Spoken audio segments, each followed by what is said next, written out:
For they do not believe in the gods of ancient Greece, but they cannot deny that others did. They do not believe in the hundreds of gods and goddesses that have been worshipped throughout the ages. The theists will say that these gods do not exist and did not exist, and thereby they must have been man-made. Just believing in something, make it real.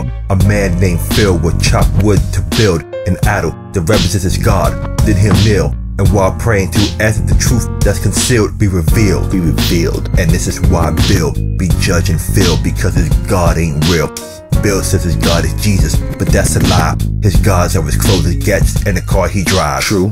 I'm wrong, you're right. Seems to be the way us religious people walk and talk, and I do the same. They taught Genesis was a historical account until science started producing large amounts of undeniable facts. Men of faith will deny and say it's not literal, but still fact. Now parents and the board of ed have to battle over what should be taught. And they'll say that intelligent design is not science. What you want to know about an idea is whether or not it's true or false. Cambrian explosion is the event in the history of life in which the first complex forms of animal life arise very abruptly in the fossil record. And that argument is that the theory of intelligent design provides a better explanation for the origin of the information needed to build these Cambrian animals than any of the current materialistic evolutionary theories or models. Disbelieving in someone make him real.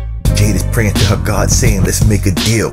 Magic is the answer she feels. Powerful on full moons, and when moons eclipse, she drifts off in her red Mitsubishi Eclipse. There's no doubt that the God she prays to exists. Scientists walk by faith. What they see as truth compared to religion is just as unbelievable.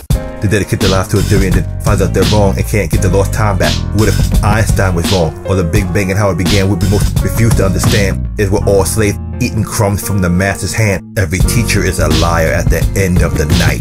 We are all wrong. We are all right. We do and don't know so much. Let's consider this concept. We're all honest liars, intelligent idiots.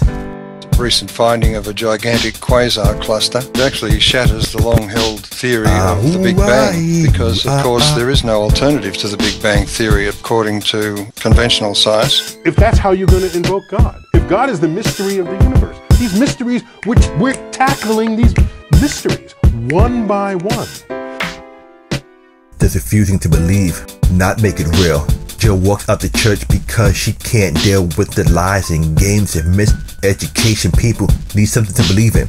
The desperations are taken advantage of. She jumped in her Volvo thinking about the God-shaped hole. As she drove home, every decision that we make is based on religion, is based on faith. She goes home, feeds the cat and dog, just on the television, hella visions. There's a man talking on religions. All say there's something wrong with humans and their methods of fixing this problem is different. They all promise to provide what man needs and more. So how do I know if I'm following truth or not? Some look to science and some seek the divine. It's natural for humans to ask why, to ask what, to ask how, to ask where, to ask who. Alex believes in grays and reptilians and says mankind was created by aliens, when men of faith try to state that. He's insane. He'll ask, where are the angels and devils you claim to walk the earth? But we can't see them. Both believe these beings leave men, giving us technology or some type of power. The God of the gaps will foolishly bow to later on find that we're wrong and make more excuses, using any scientific truth to prove this or that, but it never proves anything. Do we change our minds or walk by faith?